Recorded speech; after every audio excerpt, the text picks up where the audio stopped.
In today's chat is with Hannah, one of the co-founders of ARC Club. I've known ARC Club since the beginning, and we did an Urban MBA 12-week program there back in the very early days. I think it was just as you're allowed to meet in person in London during COVID.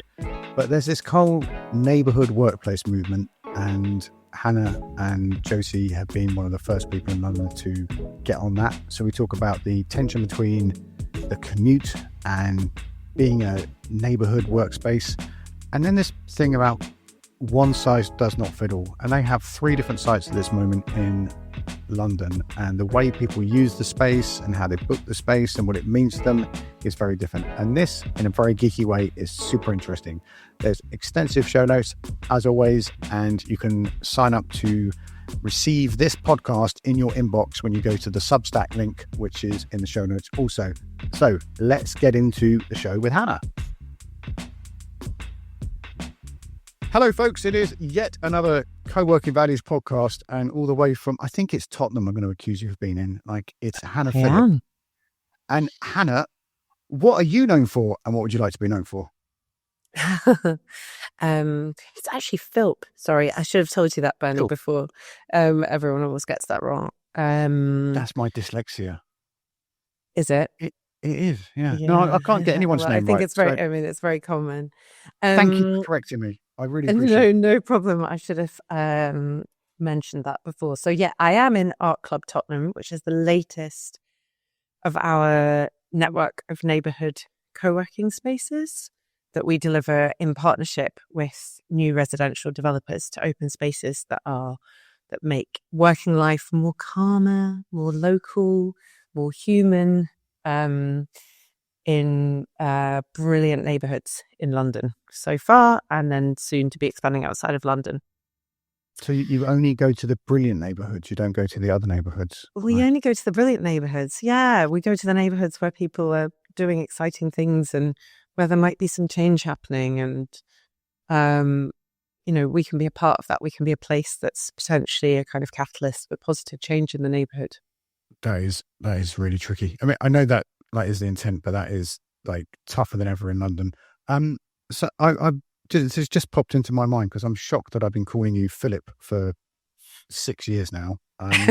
But I think we met online during COVID in one of those London Assembly calls. I think I've got this image of you. That's correct.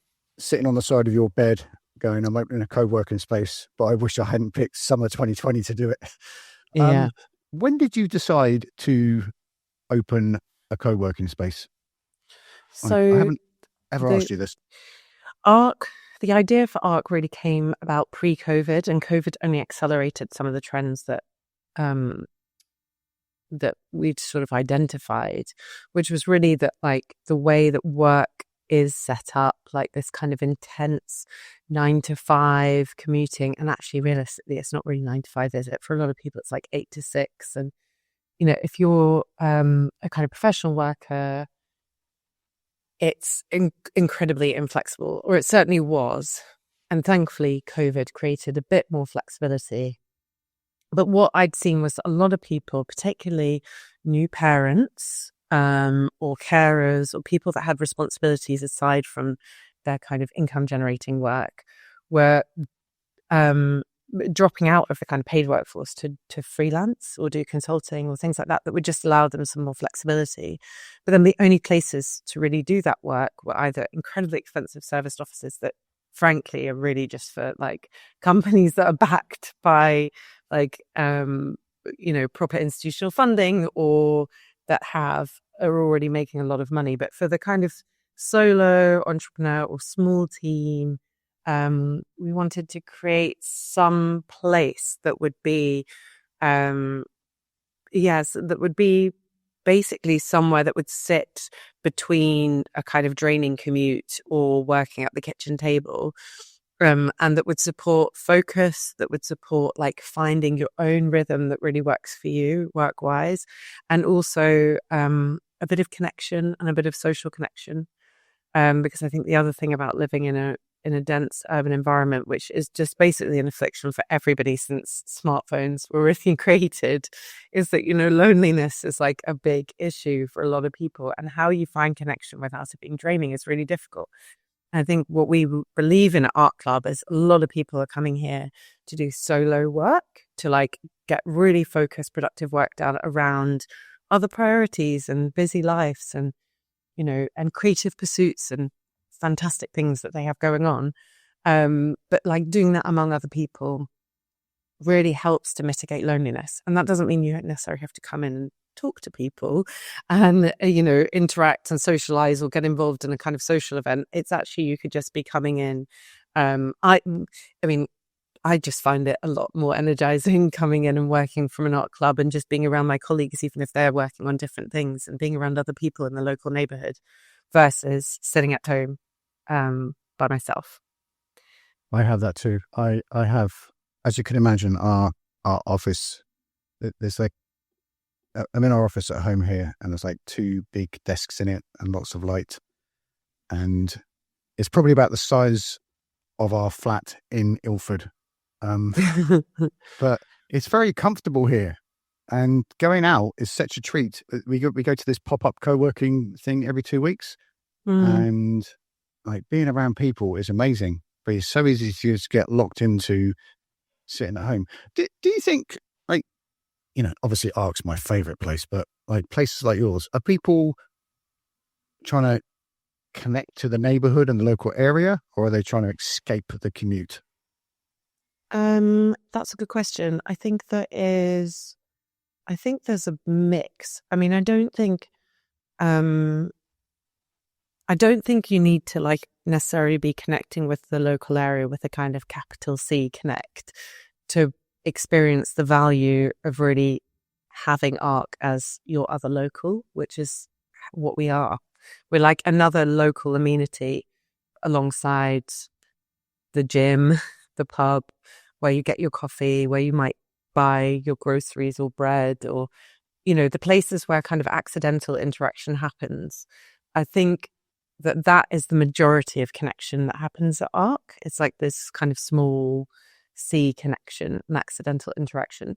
At the same time, I mean, part of our work in Tottenham is delivering something more ambitious than that, I'd say, in partnership with Haringey Council, who actually, the Haringey Opportunity Workspace Fund, which actually helped support the opening of the club. And we're working with the council to actually connect with people who are already doing fantastic work in the neighbourhood and delivering really important services and operating networks and organisations. And we can just be a space for them that is a resource that supports their work in the neighbourhood. And in that sense, that is building some, I suppose, some grander connections, which is part of our kind of bigger aspiration. But I don't think it's something that we see ourselves as necessarily delivering. Like I've always said, we're not a service provider beyond being a great space. And I think that I'm really proud that our mission is about providing, great hosted, warm, welcoming space. And that then facilitates great work that other people are doing in the neighbourhood, as opposed to us helicoptering into a neighbourhood and kind of being a service provider ourselves, direct service provider additional to space. So I think we're a platform, and that's key. And then the other aspect, I suppose, that's maybe a bit unique to ARC, because we partner with residential developers and really operating the ground floor of their new buildings. There's a kind of twofold outcome to that. One of which is that we are connecting potentially new residents and people that are moving into the neighbourhood to occupy the flats above with a neighbourhood that already exists and is very vibrant and exciting. And we want to be, a diverse sort of hub on the ground floor that is a mix of kind of an existing community and then also new people that are living and moving into the area. And the value that can come from those people working together and socially interacting. And then also ensuring that these new buildings that are, that largely have very challenging commercial imperatives that they have to deliver on, are also delivering social value by providing a new and important amenity that isn't just for the people that are moving into the buildings, but it's for everyone in the local area. When you say challenging, was it challenging commercial imperatives? Yeah. That sounds like dressing over the developer needs to make some money to make it worth them turning up. And they do. I mean, we've seen that in the UK with like house building stalling. Like the economics of kind of residential development in the UK are really, really challenging. Like construction costs have massively risen. Like it's become harder for for a developer to look at an empty site somewhere and think, oh yeah, that's worth my while spending millions of pounds building that building because I'm going to make some money from it. Like the risks have gone way up. And so we acknowledge that there are really important like commercial outcomes that they have to deliver in order to make it worthwhile for them building a new block of flats. I know that's true. Like I definitely know that's true because I know people in construction are just like not doing. It's easy. It's cheaper for them, or it's better. It's really tough, isn't it? It's better economically for them to like not do anything at the moment. And I remember kind of like we were going to do a loft conversion, and if we'd done it in 2019, it would have been half the price. We didn't do it in the end because it was just so ridiculously expensive, and that was just a loft conversion. So yes, I imagine there's people listening to this going, "Oh, those poor developers," like there's a business case there, but there's also like coming into a neighbourhood and like every time I come back to London, there's like another avalanche of like that Stratford area. I was in Maynard Studios in Hackney Wick in 2013, and now I come back and I don't recognise the area. It's the way those. It's probably will end up in the gentrification question, but it's the way those neighbourhoods get like turned over, and some people call it reimagined, and others would call it like colonization. And how do you balance that? Because I remember back in, I think it might be 2021, when you put Urban MBA came and did their 12-week program. Like one of the reasons for doing that was so you could like actually connect properly with people in the local area and not be someone who's helicoptered in. So I'm saying that to map out your consciousness of this dilemma I've just presented. Yeah, I mean, that's an interesting question. I wouldn't think of myself as, I know the limits of ARC's responsibility, let's say. Yeah. I think I'm not an urban planner. I'm not in government. I'm not the housing minister. I'm not a big developer. Like the things that I can actually do.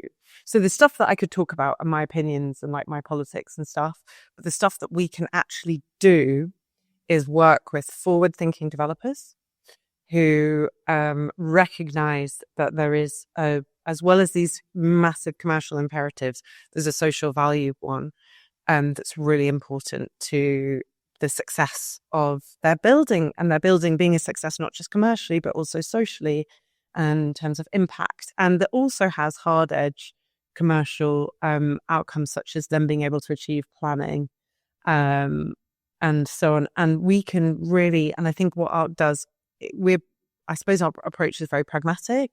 We play into that, and we know that we can help them realize their commercial outcomes by putting something just brilliant and useful on the ground floor of residential building.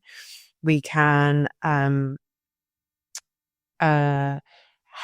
them to like create a new amenity for the local area that then adds huge amount of value that might help them unlock planning, or it might just help the building be more kind of vibrant and useful locally.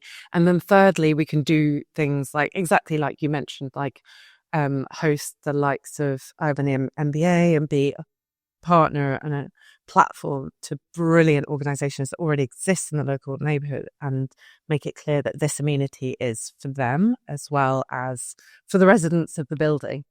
And so I think we're not taking a kind of a radical stance in any way about I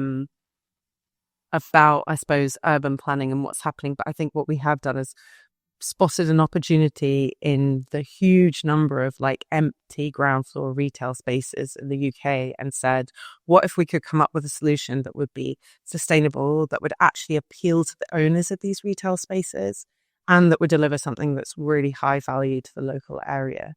And I think in that sense, I mean, our mission, and my co-founder Josie and I personally, we wouldn't be doing this if it didn't have huge kind of opportunity for social good as part of it, and that was really a key driver through and through of the business. But in order to make it sustainable, in order to make it impactful, in order to help us grow, we do have, I certainly don't, I'm not feeling sorry for developers, but I do have to be aware of what the drivers are there so that we can make sure that what we're doing on the ground floor is absolutely tapping into where the opportunities are in development, so that we can get into those buildings and do something really useful with them. Does that answer? I found there's developers who are, you go co-working and they think it's a cute office, and then others look at it as what you just described as that infrastructure word is around a lot at the moment, that essential infrastructure, because what you just described is what I've been thinking about for ages, and I've seen so many times, is you can either have a Tesco Metro at the bottom of your building and people will go in there and buy things, or you can have, obviously I'm very biased, but there's an art club or a co-working space down there is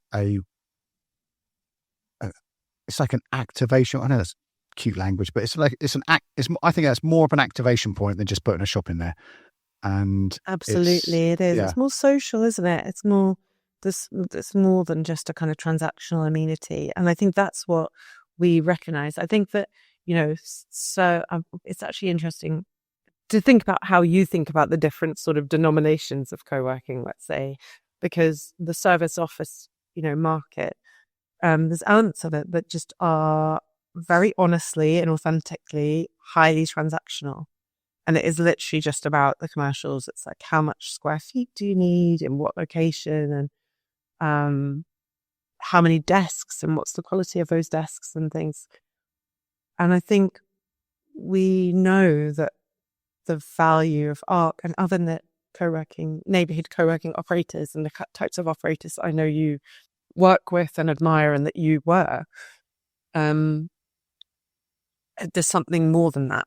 There's something intangible. There's an intangible value there as well. That's not just transactional. That's not just about a desk. That is about something else that's happening. And that, in that sense, I would say like Tesco and potentially other amenities like that are very transactional. But I don't think that that every amenity in the neighborhood needs to be like that. And I think the best kind of neighborhoods and the best places that we could be living and building and creating are have that intangible kind of magic. They have places where people are like casually interacting, or they're coming together to put on a street party, or they're where people are meeting new neighbors, or it's when you're somebody new that's moved into the area. There's a couple of places you can go to start building and making it feel more like a home to you, that you can start kind of building out your lifestyle there. And I think that's where we know that ARC sits. How I'm obviously like well into this, but in reality, I feel like London used to be lots of neighborhoods, and it suddenly wasn't anymore. And now there's people listening to this are probably like, how can we get our neighborhoods back? And I really don't know like how, if that's actually happening or if it's because I happen to hang around 20 people that talk about it all day long. And I would hope that London would somehow find its way back to groups of villages, and that's affected by tech. I think COVID, I think, places like ARC Club are way more successful and understood by the general public is it post-COVID? Yeah, than they would have been in, if you started this conversation in 2018, people would be like, but I've got to get on the tube, mate. Like I've got an Oyster card. I can't live near home. Work near home. Yeah, I think you're right. Yeah, I think that places are understood differently. I mean, we do, as I suppose this is like a bigger question, a bigger discussion, but I mean, there is a challenge in the way that our high street is now owned, and our high streets across the UK are now owned and operated, and with the kind of incoming like US private equity money that's bought up a lot of well-known chains and brands and then highly leveraged them, and they're the only people that can really afford to pay business rates and long-term leases, and but a lot of it is from like institutional debt rather than like that, where I think about this a lot, because I'm like, where's the space for a kind of mum and pop like bakery or antique shop or dry cleaners or like all the kind of amenities that we used to sort of see and recognize in as children on the high street. Well, I'm 40 now, so that thing gives you a sense of like when I was a child and the kind of way the high street's changed since then.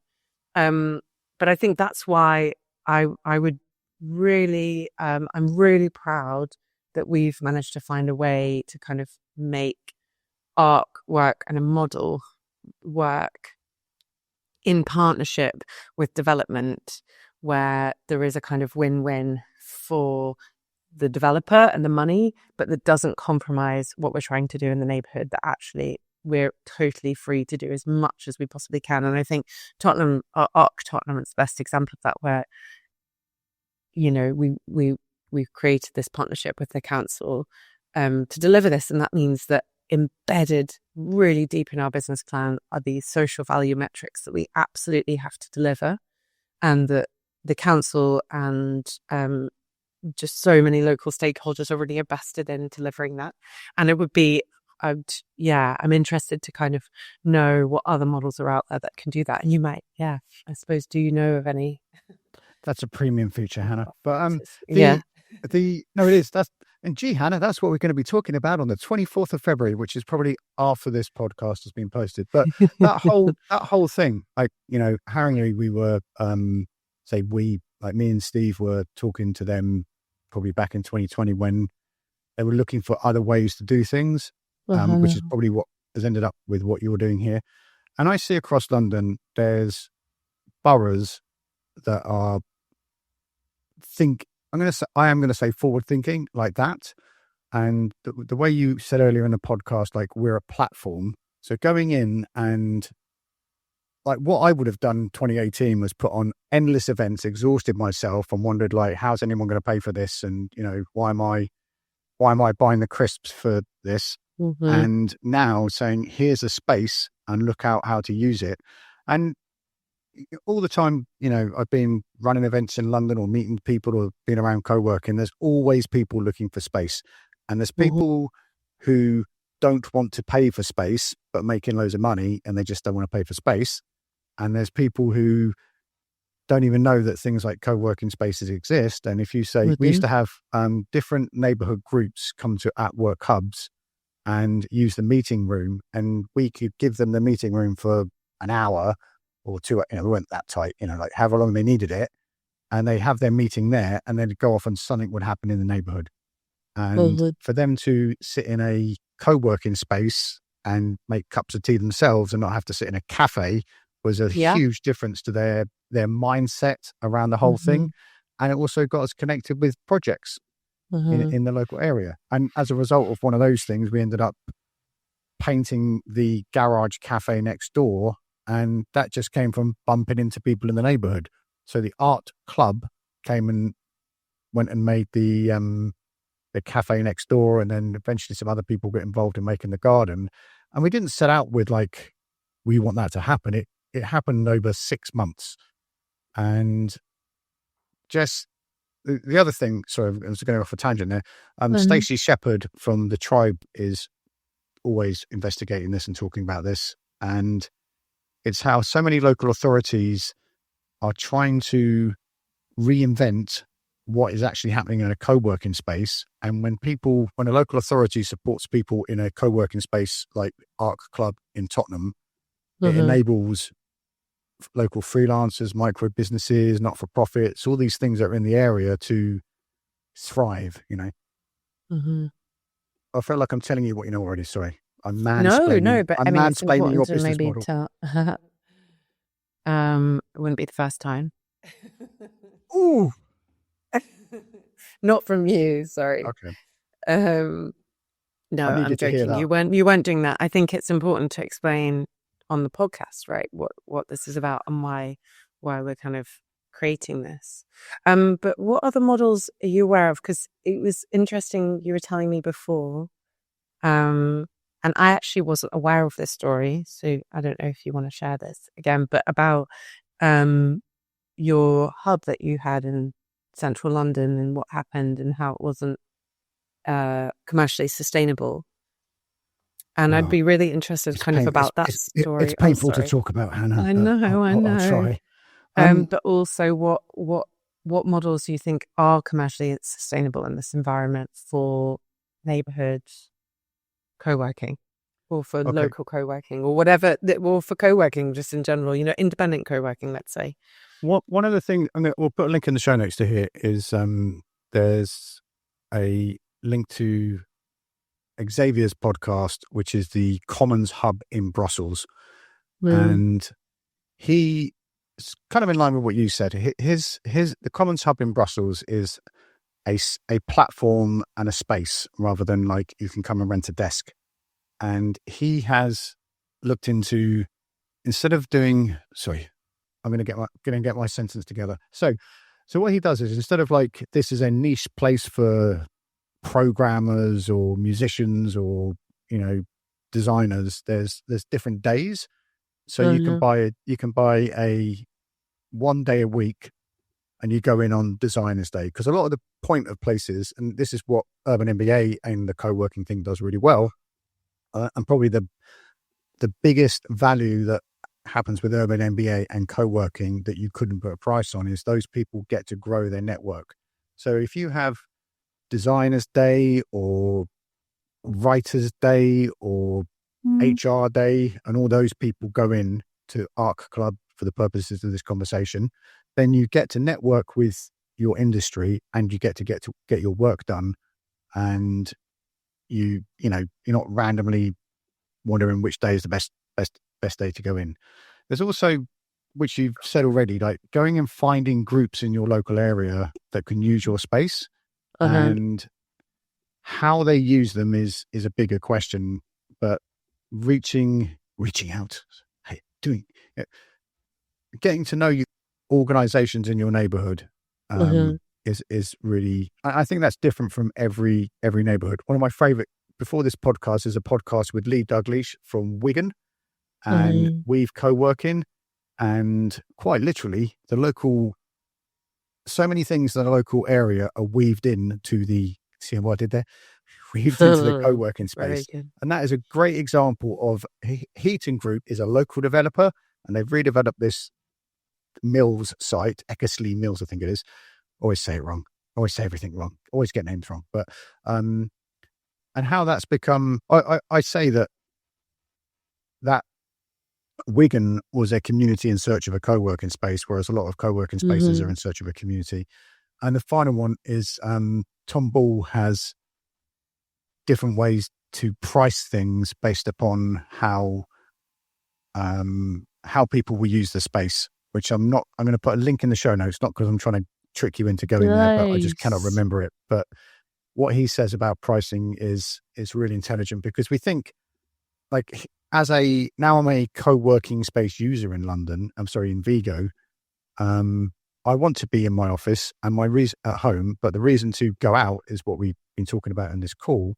So if it's like one day a week, I'm always going, which day should I use? But if I buy a pack and I can just use them when I want, that's much easier. And then there's all these other ways to like get access to the space, but still make it profitable for you, the operator. Mm-hmm.